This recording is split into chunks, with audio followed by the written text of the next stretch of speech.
آج ماہ رمضان المبارک کی 10 تاریخ منگل کے دن سب کام چھوڑ کر یہ وظیفہ پڑھ لو، شام تک ہر حاجت پوری ہو جائے گی۔ رشتہ دار فون کر کے پوچھیں گے ہر حاجت کیسے پوری ہو گئی۔ بسم اللہ الرحمن الرحیم۔ ناظرین، ماہ رمضان المبارک کا بابرکت مہینہ اور آج کا بابرکت دن ہماری زندگی میں آ چکا ہے۔ آج کے دن اس وظیفے کو پڑھنے والا کبھی کسی کا محتاج نہیں رہے گا۔ اللہ تبارک تعالیٰ اس وظیفے کو پڑھنے والے بندے پر اتنی کرم نوازیاں فرماتا ہے کہ وہ بندہ جب اللہ کی بارگاہ میں ہاتھ اٹھاتا ہے، اللہ فرماتا ہے، میرے فرشتوں، آج 10 رمضان منگل کے دن اس بندے نے ایسے کلمات پڑھ کر مجھ سے مانگا ہے، اے میرے فرشتوں، یہ بندہ جو کچھ مانگتا ہے، جتنا مانگتا ہے، جیسے مانگتا ہے، اس بندے کو وہ دے دو۔ اگر آپ بھی پریشانیوں سے، مصیبتوں سے، بیماریوں سے، تنگ دستی سے نکلنا چاہتے ہیں تو پھر اس قیمتی عمل کو ضرور پڑھ لینا۔ آج اس وظیفے کو پڑھنے والا بندہ ہمیشہ غنی رہتا ہے، کسی کے آگے ہاتھ نہیں پھیلانے پڑتے۔ وہ اللہ کی بارگاہ سے لاکھوں کروڑوں بھی مانگے تو اس رب کے خزانوں میں کبھی کمی نہیں آئے گی۔ ہر چیز پر اس کی قدرت ہے، ہر چیز پر اس کا قبضہ ہے۔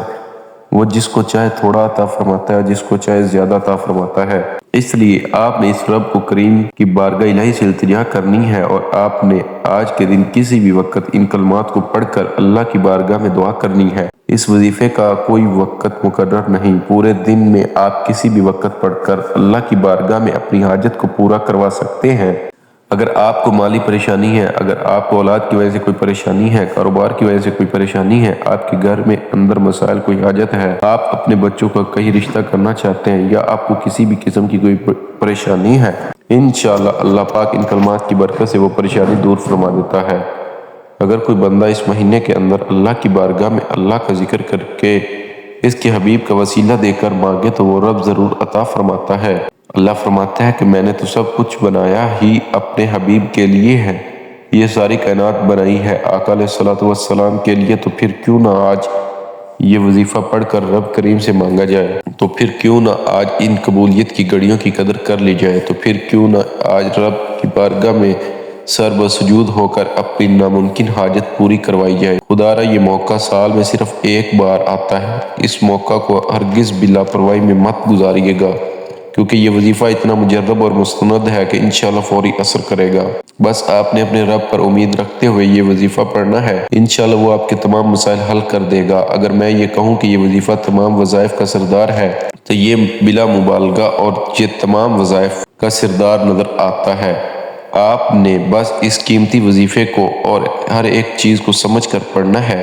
اس لیے میں آپ سے گزارش کرتا ہوں کہ آپ کو ویڈیو آخر تک مکمل دیکھیے گا، کہیں سے بھی وظیفے کا کوئی حصہ آپ سے رہ نہ جائے اور آپ اس کے فائدے سے محروم نہ رہ جائیں۔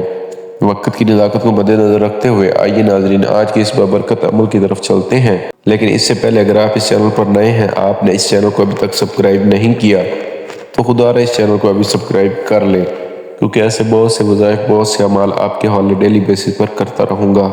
اب عمل کیا ہے؟ آج 10 رمضان المبارک منگل کے دن سب کام چھوڑ کر کسی بھی نماز کے بعد آپ کو جب جہاں جیسے وقت مل جائے باوضو مصلی پر بیٹھ کر آپ نے سب سے پہلے نبی کریم صلی اللہ علیہ وسلم کی ذات مبارکہ پر 3، 7 یا 11 بار درود پاک پڑھنا ہے۔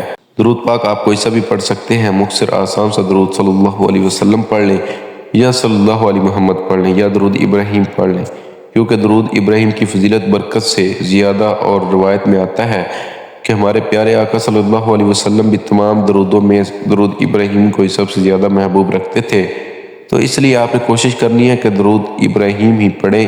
ایک مرتبہ درود ابراہیم میرے ساتھ بھی پڑھیے گا تاکہ ثواب ہو۔ اللہم صلی علی محمد وعلی آل محمد کما صلیت علی ابراہیم وعلی آل ابراہیم انک حمید مجید۔ اللہم بارک علی محمد وعلی آل محمد کما بارکت علی ابراہیم وعلی آل ابراہیم انک حمید مجید۔ درود پاک پڑھنے کے بعد آپ نے اپنے خاص مقصد کی نیت کرنی ہے۔ آپ کے اوپر قرضہ ہے، آپ قرض سے نجات چاہتے ہیں، اس کی نیت کر لیں کہ میرا سارا قرض اتر جائے، یا آپ کرائے کے مکان میں رہتے ہیں، آپ اپنا ذاتی گھر خریدنا چاہتے ہیں، آپ اس کی نیت کر لیں مجھے ذاتی مکان مل جائے۔ آپ کی اولاد آپ کا کہا نہیں مانتی، نافرمان اولاد کے لیے پڑھ لو، میاں بیوی میں محبت کی کمی کے لیے پڑھ لو، آپ کو کوئی بڑی رقم چاہیے اس کے لیے پڑھ لو، کوئی بھی آپ کی خواہش ہے جو آج تک پوری نہیں ہو سکی اس کے لیے پڑھ لو۔ اپنے خاص مقصد کی نیت کرتے ساتھ ہی فوری طور پر آپ نے ایک بار اعوذ باللہ من الشیطان الرجیم بسم اللہ الرحمن الرحیم پڑھ کر اللہ تبارک تعالیٰ کی بارگاہ میں شیطان مردود سے حفاظت لینی ہے، اور آپ نے کہنا ہے یا باری تعالیٰ میں شیطان مردود سے پناہ چاہتا ہوں، آپ مجھے اپنی حفاظت میں لے لیں۔ جب اللہ پاک آپ کو اپنی حفاظت میں لے لے گا پھر دنیا کو کوئی غم آپ کے قریب نہیں آئے گا۔ ہمارے پاس کیوں آتے ہیں؟ ہم گناہ کرتے ہیں اور گناہ کے سبب بھی ہمارے اوپر مصیبتیں آتی ہیں، اس لیے ہمیں ہر وقت اللہ تبارک تعالیٰ کی بارگاہ میں استغفار کرنا چاہیے، توبہ کرنی چاہیے۔ جب آپ نے اپنے خاص مقصد کی نیت کر لی، تعوذ اور تسمیہ پڑھ لیا، تو اب آپ نے سب سے پہلے نمبر پر جو وظیفہ پڑھنا ہے وہ وظیفہ قرآن پاک کی ایک سورت کا وظیفہ ہے، جو قرآن پاک کی سب سے چھوٹی سورت ہے، لیکن اس سورت کے کمالات بہت زیادہ ہیں۔ اس سورت کو دولت کا خزانہ بھی کہا جاتا ہے، جسے کامیابی کا راز کہا جاتا ہے۔ اس سورت کو پڑھنے والا کبھی کسی کا محتاج نہیں رہتا۔ آج آپ نے پہلے نمبر پر سورہ کوثر پڑھنی ہے۔ اس مبارک مہینے میں، برکتوں اور نعمتوں والے مہینے میں، جو بندہ سورہ کوثر پڑھ کر اللہ سے مانگتا ہے، اللہ اس کے بدلے ہر حاجت کو پورا فرماتا ہے۔ آج آپ نے سورہ کوثر کو پڑھ کر اللہ سے رو رو کر گڑ گڑا کر مانگنا ہے۔ ثواب کی نیت سے ایک بار سورہ کوثر تلاوت سماعت فرما لیں۔ اعوذ باللہ من الشیطان الرجیم بسم اللہ الرحمن الرحیم انا اعطیناک الکوثر فصل لربک وانحر ان شانئک هو الابتر۔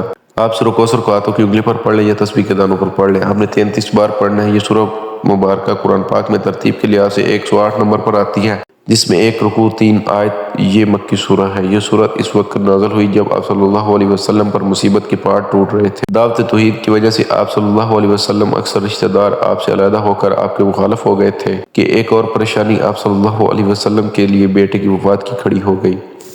صاحبزادے چھوٹی عمر میں ہی فوت ہو گئے تھے۔ تو ان سارے دکھوں کے درمیان اللہ رب العزت نے آپ پر یہ سورہ مبارکہ نازل فرمائی۔ سورہ کوثر قرآن پاک کے 30ویں پارے میں ہے۔ یہ آیت بے شمار رحمت اور برکتوں کا خزانہ ہے۔ یہ آیت رنج و غم کو دور کرتی ہے، قلب مومن کو فرت و شادمانی اور خوشیاں دیتی ہے۔ جب آپ پہلے نمبر پر 33 بار سورہ کوثر پڑھ لیں تو اب آپ نے دوسرے نمبر پر کون سا وظیفہ پڑھنا ہے؟ اب آپ نے دوسرے نمبر پر جو وظیفہ پڑھنا ہے وہ وظیفہ اللہ رب العزت کے ذاتی نام کا وظیفہ ہے، اور اللہ رب العزت کا ذاتی نام یا اللہ ہے۔ اللہ رب العزت کا ذاتی نام ہے۔ رمضان المبارک کے مہینے کو بہت سے لوگ لاپرواہی میں گزار رہے ہیں۔ آج 10 رمضان منگل کا دن آ چکا ہے۔ اسی طرح ذوالقعدہ، ذوالحج، محرم، شعبان کے مہینوں کو بھی لوگوں نے لاپرواہی میں گزارا۔ جو لوگ لاپرواہی کرتے ہیں وہ ہمیشہ پچھتاتے ہیں کہ کاش ہم نے ان خاص قبولیت کی گھڑیوں کی قدر کی ہوتی، تو آج ہمیں کسی کے سامنے ہاتھ نہ پھیلانے پڑتے۔ ان خاص قبولیت کی گھڑیوں میں رب کریم سے مانگ لیتا، وہ کبھی کسی کا محتاج نہیں رہتا۔ رب کی ذات 70 لاکھ سے نوازتی ہے۔ بے روزگار ہے تو روزگار مل جاتا ہے، بے اولاد ہے نرینہ اولاد مل جاتی ہے۔ یا اللہ کا وظیفہ آپ نے کیسے پڑھنا ہے اور کتنی بار پڑھنا سمجھ لیں۔ یا اللہ 1 بار ہو گیا، یا اللہ 2 بار ہو گیا، یا اللہ 3 بار ہو گیا۔ اس طرح سے آپ یا اللہ کو دائیں ہاتھ کی انگلی پر پڑھ لیں یا تسبیح کے دانوں پر پڑھ لیں۔ آپ نے صرف 11 بار پڑھنا ہے، اور جو بندہ اللہ رب العزت کو اس کے ذاتی نام سے پکارتا ہے، اللہ فوری طور پر اس کی ہر حاجت کو پورا فرماتا ہے۔ اس کے بعد آپ نے تیسرے اور آخری نمبر پر کون سا وظیفہ پڑھنا ہے؟ اب آپ نے تیسرے نمبر پر جو وظیفہ پڑھنا ہے، یہ سب سے خاص بات بتانے لگا ہوں، آپ کی توجہ چاہیے۔ اب آپ نے تیسرے نمبر پر لا الہ الا اللہ یا اللہ کا وظیفہ پڑھنا ہے۔ لا الہ الا اللہ پڑھنے کی دیر ہے کہ 7 آسمانوں اور زمینوں کے خزانے آپ کے نصیب میں لکھ دیے جائیں گے، اور جب رب کی طرف سے آپ کے نصیب میں کوئی چیز لکھ دی جاتی ہے، پھر دنیا جہاں کی کوئی بھی طاقت آپ سے آپ کی کامیابی کو، آپ سے آپ کے رزق کو چھین نہیں سکتی۔ جس کو یقین نہیں آتا وہ آج 10 رمضان المبارک کے منگل کے دن یہ 3 چھوٹے اعمال بتائے گئے طریقے سے پڑھ کر دیکھ لے، اور یہ بھی یاد رکھے گا کہ یہ موقع بار بار نہیں ملتا۔ آج موقع مل رہا ہے۔ آج رب کریم سے مانگنے کی گھڑیاں ہیں، جتنا ہو سکتا ہے مانگ لو۔ آپ نے لا الہ الا اللہ کو کیسے پڑھنا اور کتنی بار پڑھنا ہے توجہ کیجئے گا۔ لا الہ الا اللہ 1 بار ہو گیا، لا الہ الا اللہ 2 بار ہو گیا، لا الہ الا اللہ 3 بار ہو گیا۔ اس طرح سے آپ لا الہ الا اللہ کو ہاتھ کی انگلیوں پر پڑھ لیں یا تسبیح کے دانوں پر پڑھ لیں۔ آپ نے صرف 21 بار پڑھنا ہے۔ جب آپ 21 مرتبہ یہ وظیفہ پڑھ لیں تو ٹوٹل 3 وظائف آپ نے آج کے دن پڑھنے ہیں، جو آپ کسی بھی نماز کے بعد پڑھ سکتے ہیں، یا چلتے پھرتے بھی پڑھ سکتے ہیں، یا آپ کو جب وقت ملے تب پڑھ لو۔ لیکن آپ نے آج 10 رمضان منگل کے دن اس وظیفے کو لازمی پڑھنا ہے۔ ہرگز بھی لاپرواہی مت کیجیے گا۔ یہ تینوں اعمال بتائے گئے طریقے اور ترتیب سے پڑھنے کے بعد آخر میں 3 اتنا ہی درود پاک لازمی پڑھنا ہے جو آپ نے عمل کے شروع میں پڑھا تھا۔ عمل کی مکمل ترتیب: آج 10 رمضان منگل کے دن آپ کو جب جہاں جیسے وقت مل جائے باوضو مصلی پر بیٹھ کر آپ نے 3 بار، 7 بار یا 11 بار درود پاک پڑھنا ہے۔ پھر اپنے مقصد کی نیت کرنی ہے اور ایک بار تعوذ اور تسمیہ پڑھ کر وظیفے کا آغاز کرنا ہے۔ پھر پہلے نمبر پر 33 بار سورہ کوثر پڑھنی ہے۔ پھر دوسرے نمبر پر 11 بار یا اللہ پڑھنا ہے۔ پھر تیسرے نمبر پر 21 بار لا الہ الا اللہ پڑھنا ہے۔ پھر آخر میں اتنا ہی درود پاک پڑھنا ہے جتنا عمل کے شروع میں پڑھا تھا۔ یہ اس عمل کی مکمل ترتیب ہے۔ بالکل اسی طریقے اور ترتیب سے پڑھیے گا۔ یہ بہت ہی پاورفل عمل ہے۔ قرض کی ادائیگی کے لیے اس عمل کو کریں یا پیسوں کے لیے کریں یا پھر کسی بھی پریشانی کے لیے کریں، اللہ کے فضل و کرم سے آپ کی پریشانی دور ہو جائے گی، آپ کا قرض ادا ہو جائے گا۔ جس مسئلے کے لیے کریں گے وہ مسئلہ حل ہو جائے گا۔ یقین آپ نے صرف اللہ کی ذات پر رکھنا ہے۔ اللہ تعالیٰ آپ کے مسائل کو حل فرمانے والا ہے اور وہی آپ کے مسائل کو حل فرمائیں گے۔ وظائف تو اللہ تعالیٰ سے مسائل حل کروانے کے لیے وسیلے کا کام کرتے ہیں۔ خود بھی اس عمل کو پورا یقین کے ساتھ کریں اور ویڈیو کو صدقہ جاریہ کی نیت سے شیئر بھی ضرور کریں۔ اللہ تعالیٰ سے دعا ہے کہ اللہ تعالیٰ میرا سنانا اور آپ کا سننا اپنی پاک بارگاہ الہی میں قبول و منظور فرمائے۔ آمین ثم آمین۔ محترم ناظرین، کمنٹ باکس میں اللہ تعالیٰ کے 99 ناموں میں سے کوئی ایک نام ضرور شیئر کریں۔ جزاک اللہ۔